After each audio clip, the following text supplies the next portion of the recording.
And for today's video guys, magluluto tayo ng chicken roll. Iluluto natin yung chicken natin. At yung apoy, just put that into low.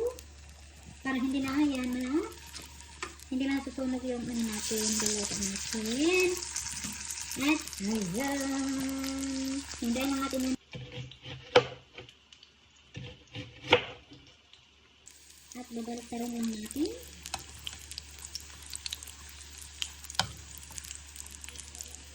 Ayan.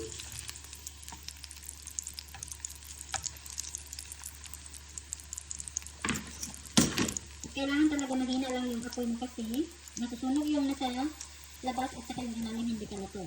Kaya kailangan palagi mo tingnan at babalik ka rin ang iyong niluluto.